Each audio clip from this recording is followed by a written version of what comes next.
Hi everyone, today I wanted to share with you something that I've learned by reading a book called Several Short Sentences About Writing by Verlyn Klinkenborg.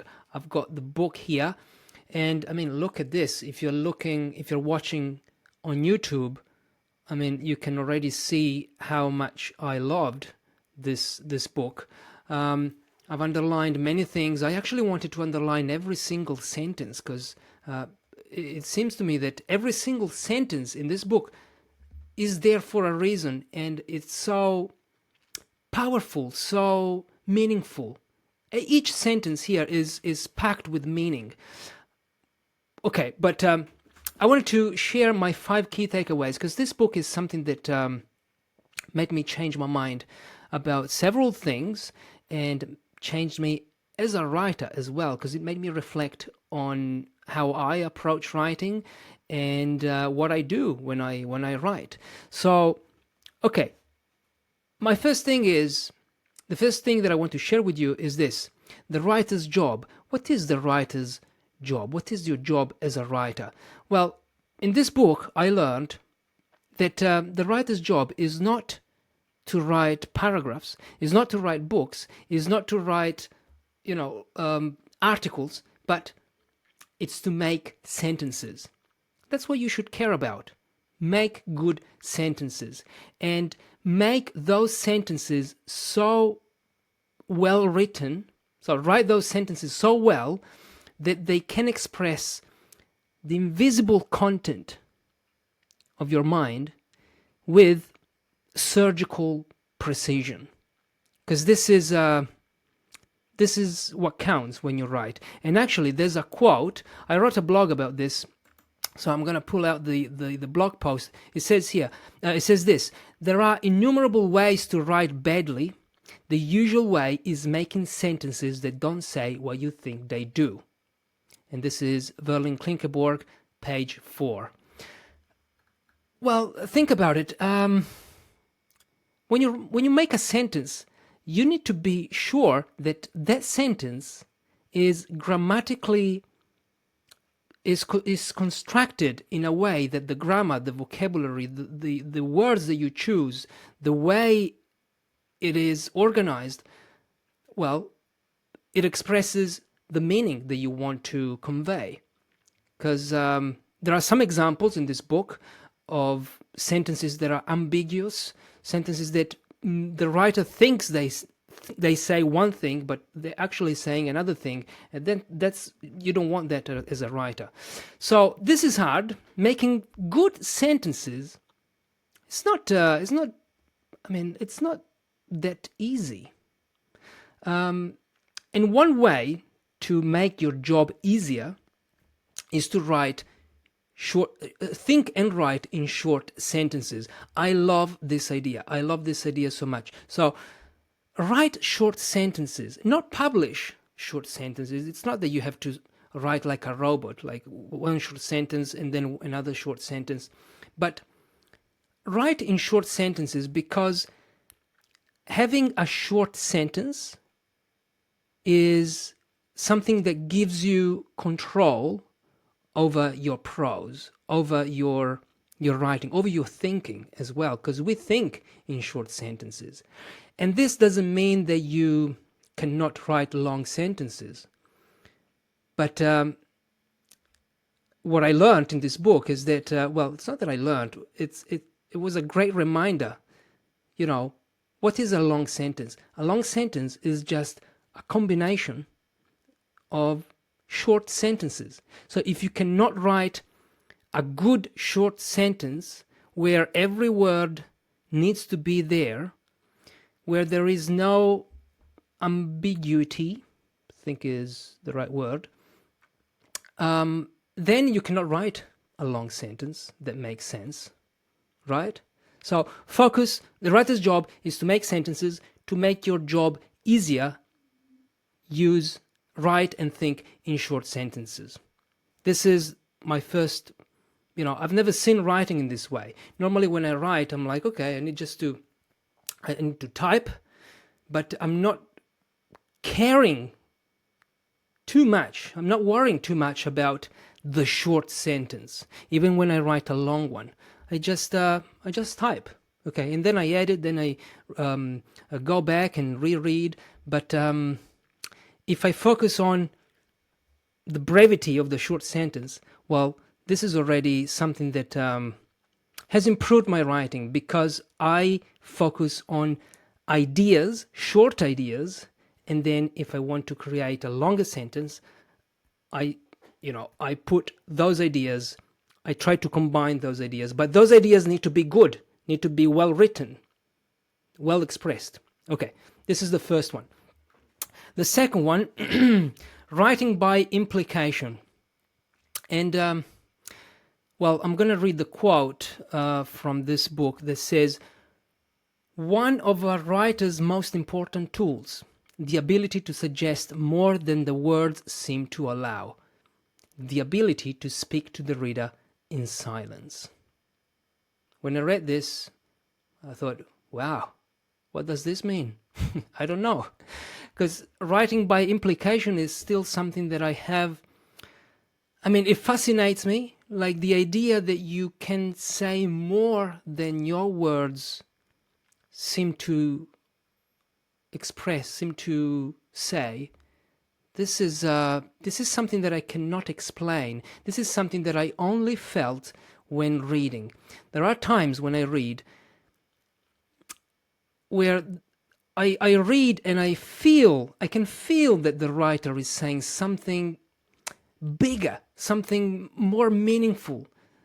He or she is talking about something that it's beyond what's on the page. But I cannot, I still don't know how to achieve that in my writing. How do you achieve that? But one way, I think, and it's also in the book, is to avoid explaining everything. You don't need to explain every single thing. You don't need to make everything clear, because the reader, if you're writing well, the reader is intelligent. You need to trust your reader. So if you trust your reader, if you trust that your reader has got a working mind, well, then you can you don't need to state every single thing. The reader can imagine, they can complete the idea, they can complete the sentence, they can complete the thought. And this is writing by implication. Let me see if I've got something else on the blog that I wrote. Yeah, so the more you over explain, the more you explain, and the more you try to make things clear, well, the less your reader is able to imply. And when you're reading books, I'm sure that you read books, well, I think you've experienced that. You've experienced that feeling when the writer is letting you complete whatever they're saying, or they allow you to think with your own head. This is very hard for me to put into words, because probably I still haven't understood it very well. I can only feel it. So maybe it's one of those things that you can, only one part of my brain is able to process. The rational part is not, it's not that able to do it. Okay, number three is, transitions and logic. Okay, I'm an English as a second language teacher, and when I was studying English, but even when I was in school learning Italian, because Italian is my first language, in my English classes, I remember that the teachers, they always said, use linkers, so linking words, like in addition, in fact, on one hand, on the other hand, therefore, furthermore, and so, but. Well, no, those are conjunctions, but other phrases like additionally, or, all these little, however, all these little phrases and words, expressions that are there to create logic, so to guide the reader through the text. This is something that I studied as a learner of English. This is something that I taught in the past as a teacher of English. But, well, this book made me question those words. When I teach English, I say, well, don't overuse these words, okay? Because there is a tendency among non-native English writers to use these words. And I wrote a blog post about this too. I'll put the link in the show notes or in the description. But it's something that I see, like every sentence starts with one of those linking words. In addition, blah, blah, blah, blah. As a result, blah, blah, blah. Indeed, blah, blah. And it's probably because you were told, if you're a non-native English writer, you were told in your English classes to use, all the time, to use these linking words. And now you think that, without those linking words, your reader is lost. Well, oh my God, what's happening now? Without this word, I cannot understand what this person is saying. And this is what the author, in several short sentences about writing, says. Like, do you think that your reader is not able to follow your argument? Do you think that you need to direct your reader into one direction with those linking words, with those expressions? No. If you write well and you trust your reader, well, you don't need those. And I thought, if those words normally are there to indicate a relationship, the relation between one sentence and another, right? For example, if you say, I like pizza, however, I don't like pasta, I don't know. However is there to show, that relation between the first sentence and the second one. But if you write so well that the relation is clear, it's completely clear, okay, you can see that one sentence is opposed to the other one, for example, well, then you don't need to say however. You can remove all those words. And of course, this is something that needs practice, but I love the idea of trusting my reader, and I love the idea of avoiding these words, because really, maybe we don't need them. Or, okay, we can reduce them, but we don't need them. So let's see. Oh yes, okay, this is the quote.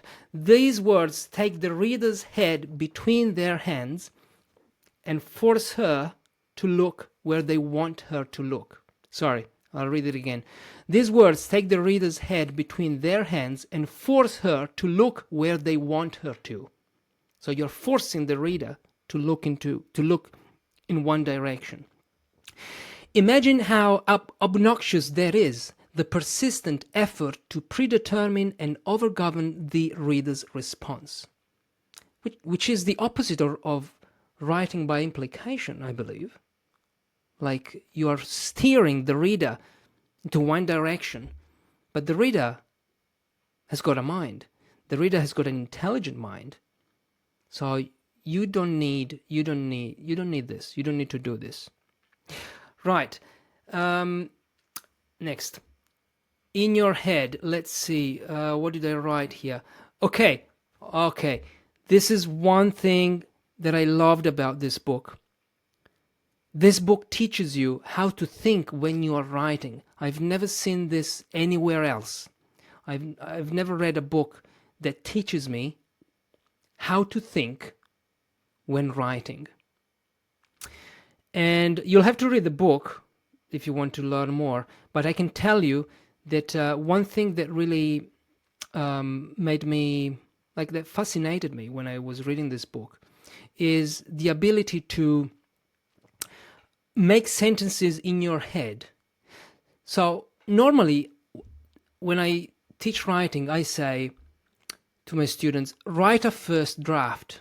Have all those ideas there on your draft, on the page. Don't worry about form. Don't worry about grammar. Don't worry about vocabulary. Just have ideas. Keep putting down ideas onto the page, and then you will see. And then you can go back and review them, and you change the grammar, you change the punctuation, you worry about form. So, content first, then form. But what if, Verlyn Klinkenborg says, what if you revise at the point of composition? So you're composing and revising at the same time. You make an idea, you make a sentence in your head, okay? You write mentally that sentence in your head, you tweak it, he says, you tweak it, you work on it, and once you've got it, once you think you're closer to the final version of that sentence, you write it on the page, and you make final adjustments there, and you go sentence after sentence, you get to the end of your piece. Well, have you ever, I don't know, maybe you have, but I've never seen writing in this way, like approaching writing in this way. And this is something that I've started doing. So sometimes I get stuck, I type, then I get stuck and I'm like, no, I don't like this, so I need to go back, and then I change, and then, but what if, this is what I've started doing. I go away, I walk around, go to the other room, and I just make sentences, adjust or fix that sentence, or make a new sentence in my head. And I also speak the sentence aloud, like I say the sentence to myself. And once I think I've got the final version, I return to the screen and I type it.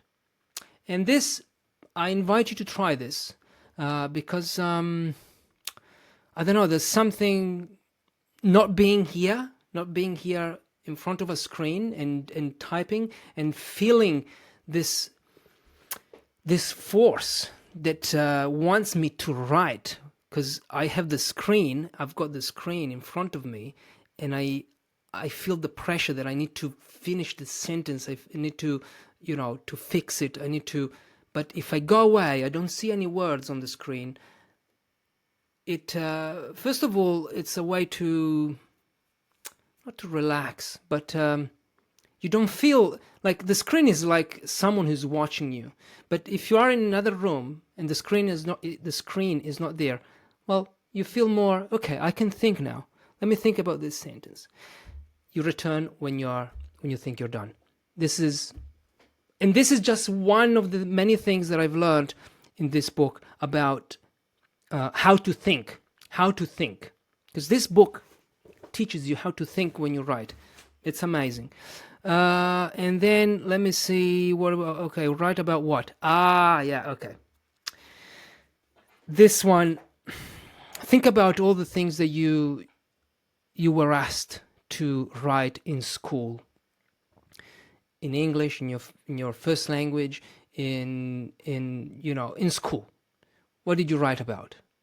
When I was in high school, elementary, middle, high school, well, I was never, they told me what to write.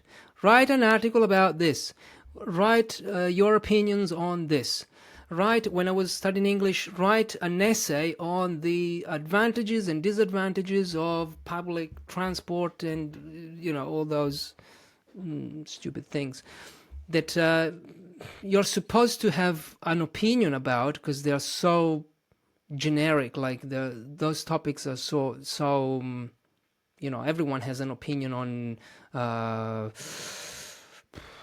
don't know, nuclear power, I think, right? So you were not forced, but you were asked to write things about things that maybe they didn't interest you. You were there to show that you were able to write.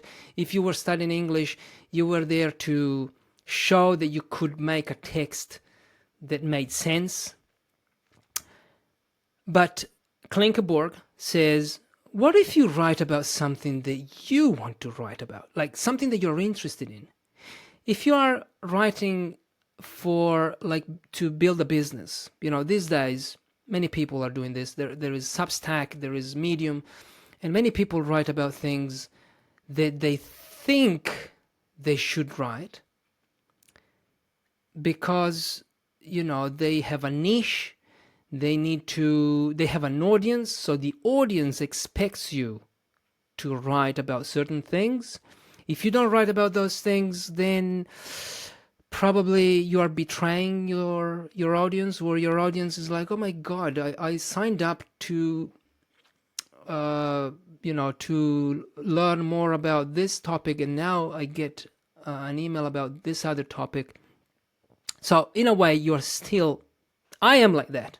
Okay, my audience are writers, but I sometimes feel like, why I want to write about death. I've got this article in my mind that's been there for at least 3 months. I want to write about death. Okay, about death, because I think about death every single day. Every single day, there's one thought, one idea that made me think about death. Not my death, the death of my partner. It's not depressing, but it's always there. It's always there. So I want to write about this.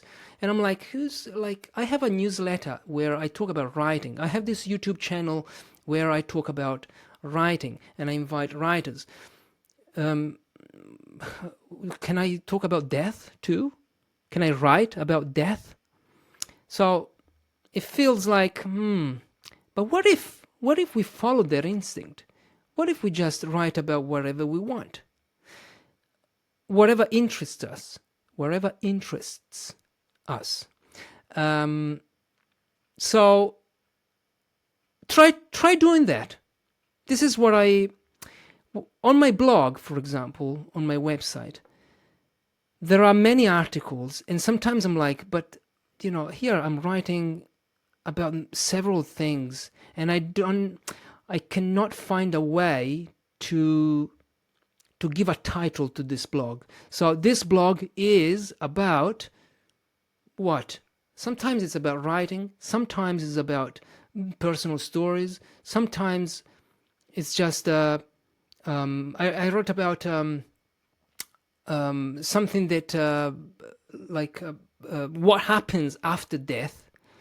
So some creative pieces there, and I'm like, what's the focus here? What am I doing? But I'm writing about what interests me, and I want to do that more because I don't do that enough. I do it, but not as much as I would like to, because I fear that maybe my audience gets confused, because who's going to be interested in this? Who cares? Who cares? The beauty of writing is that you can write about whatever you want, wherever you want. And if you are writing to build a business, and you are one person, like it's only you, well, why should you restrict your creativity? Why should you restrict your thinking? As long as you share your thinking, and the people who chose to follow you like what you're saying, or even if they don't like it, well, they will not read it. So, okay, I'm rambling now, but this is just to say that probably we should write more about what interests us. Okay, I'll leave this to you to think about. And then what have we got? That's it. Yeah, this book was also recommended by Derek Sivers. I interviewed Derek Sivers, one of my favorite writers, if not my favorite. He read this book and he said this: I highly recommend that every writer read this, because it's very different from any other book about writing that you will ever find. And I completely agree. So here is the book.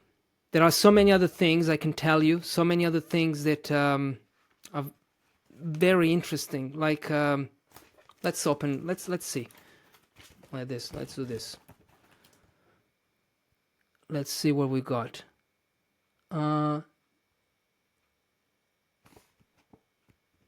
No, didn't find anything. Let me see this one. You've been told again and again that you have to seduce the reader. Sell the story in the very first paragraph.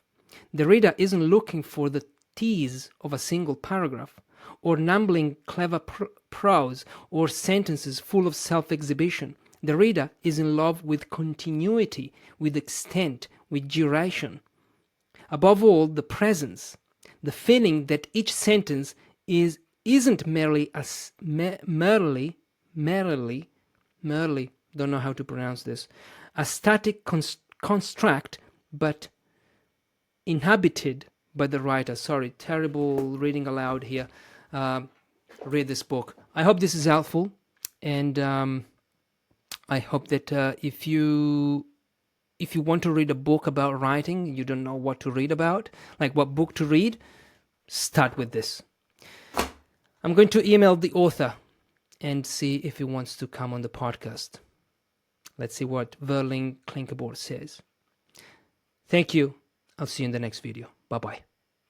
Thanks for listening, guys. Thank you for watching. If you're a writer and you want to improve your writing, or you want to keep improving your writing, consider joining my private email list, Better Writers. I send one short email every week. I share tips, insights, things that I learn, book recommendations to help you do one thing only: become a better writer. The link is in the show notes or in the description of this video. Thank you for listening once again. I'll see you in the next episode. Bye-bye.